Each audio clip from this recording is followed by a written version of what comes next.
Vanities are a Glasgow-based band made up of 4 teenagers: Alan Hanna, Robin Brown, Lewis Blakeman and Craig Fellows. The band has become well known in the Glasgow band scene and show no signs of stopping anytime soon. This song's called Skag Boy.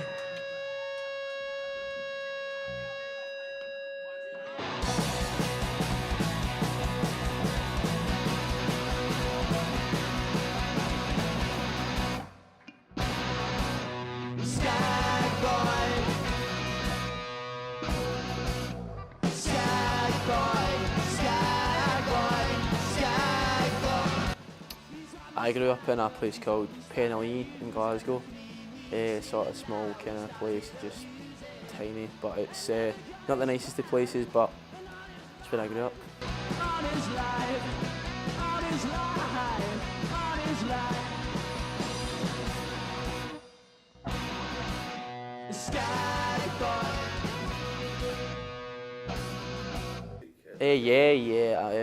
I was introduced to music from quite an early age, I think, which is something to be grateful for.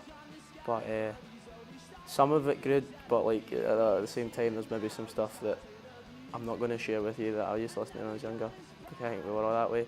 But I was introduced to good music at quite an early age due to my dad's music taste, so it wasn't all bad.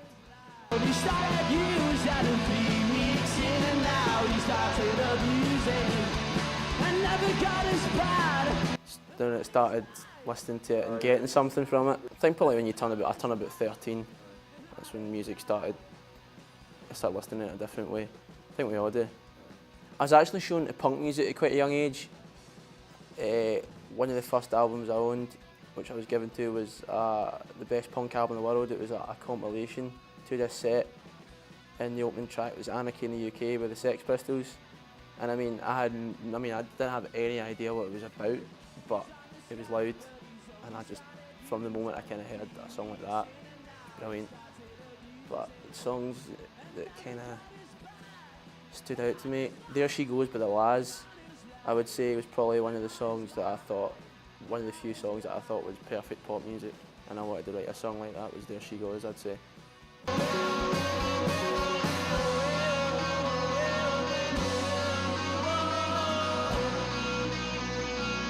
The first album I actually bought when I started getting into music properly was probably something like a Libertines album, maybe up the bracket, but the Libertines, their first album. The Libertines were one of the first bands that could fuse punk music and punk energy along with melodic indie music. You know, they sounded like if the Clash were to play Beatles songs, and those were two of my favourite bands, the Clash and the Beatles, and I thought, well, this is nothing I'd ever heard before. Can't Stand Me Now by the Libertines was one of the first songs I heard that I thought, this is just the best thing I've ever heard. And I think that lasted with me, and now when I play music with the Vanities, it kind of, all of us are influenced by anything that Pete Doherty does, or Baby Shambles, the Libertines. When you start listening to music all the time, I think everyone gets that age at 15, 16, where music kind of, you start seeing it in a whole different way, you know, it changes the way you dress, the way you act, you know, it's such an influence on people. And then you start listening to songs that are changing your life, and you're thinking, well, I mean, if they can do it, why can't I? And you start playing it on your guitar, and you play covers all day, and then you just start experimenting with, and I mean, it's never good at first. I mean, I'm pretty sure the first song I wrote was you know what I mean, but it's trial and error. So I'd say probably 16, because our next single that we've got coming out just now, which is one of the first songs I wrote for us, I think I remember writing the riff for that the day I got back from Tea in the Park when I was about 16. I got home and I wrote that, so.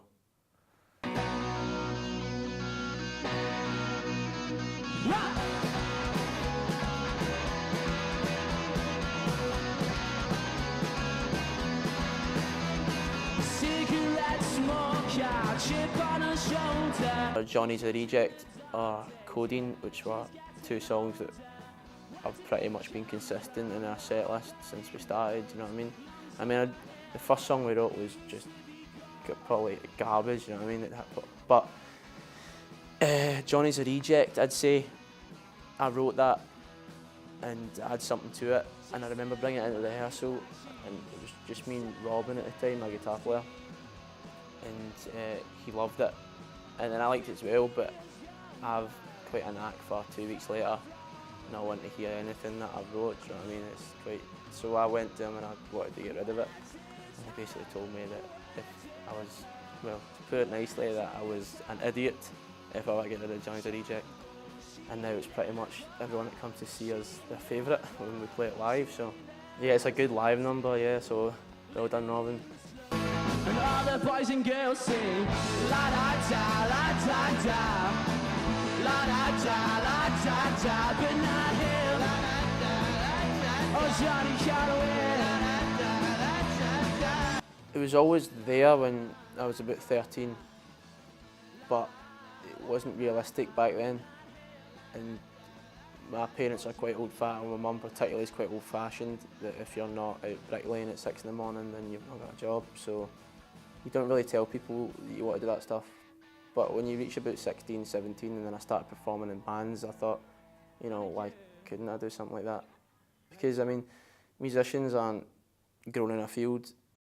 Just everyone that at some point said, I can do that, and they do it. So.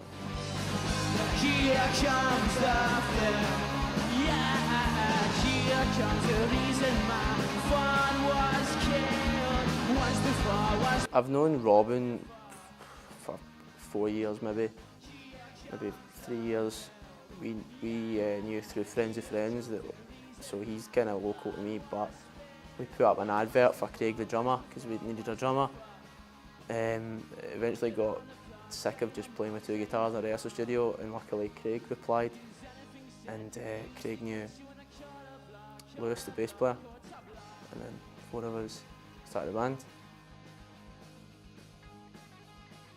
Yeah, I'm quite specific, which is quite bad sometimes because I've got a really strict idea of how it sounds in my head. I have a completed song in my head, you know what I mean? So if it doesn't necessarily turn out the way I think it should, then it kind of bothers me. I mean, we have a song called She's Shambolic. This song's called She's Shambolic. It's a bit when your girlfriend's had 1 too many to drink.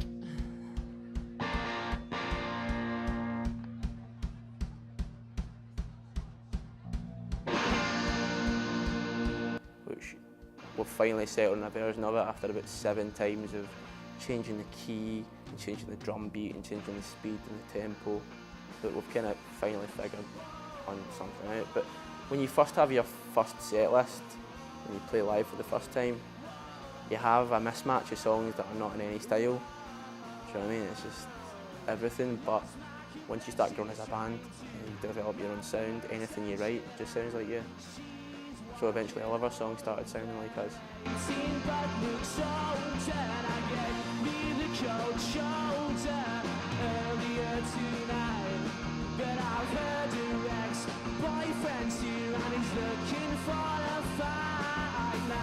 I pretty much, lyrics are probably the ones I don't get hung up on most, but I have lyrics sheet after sheet lying around, fit the lyrics around the tune, so I've got sheets and sheets of lyrics, and I'll write something like a good chord structure or a riff, and then I've got so much to choose from.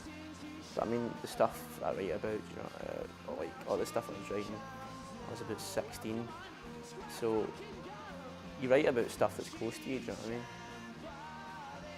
I don't really think you can romanticise too much.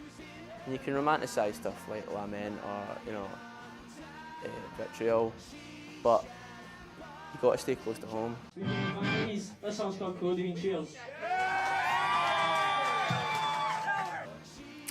It was at Broadcast in Glasgow. It was in August of last year, and it was sold out.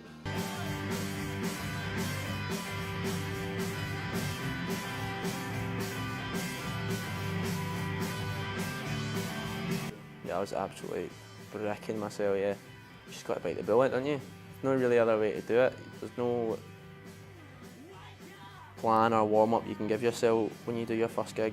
The wait, I mean, that whole audience was all our friends and family because it's our first gig, so we sold the place out, and it's quite a dingy venue as well, man. The ceiling's that high and the audience are that close. But all my family and friends had never heard my singing voice before, never mind the fact that at that point all the songs in set were mine. So I'm showing them my work and my singing for the first time in quite a weird environment to do that in. Oh yeah, Lewis is one of the best bass players I've heard that I've ever sat in a room with and played with. He's just such a melodic bass player, and he just gets the music. He's got such a wide taste in music as well, and he's already, if you play a song twice to him in its entirety, by the third time he's got a bass line. But we play quite punky music, it'd be easy just to go hard on the E note, but it's brilliant. I don't really think we look too much into playing a song or doing push-ups. We just kind of go, right boys, let's do this. Finish the rest of your drink obviously first, and then get on the stage, get it done with. It's no use wasting the stage manager's time or the other band's time or sound man's time. Just get on, do your set and party. This is getting out of control.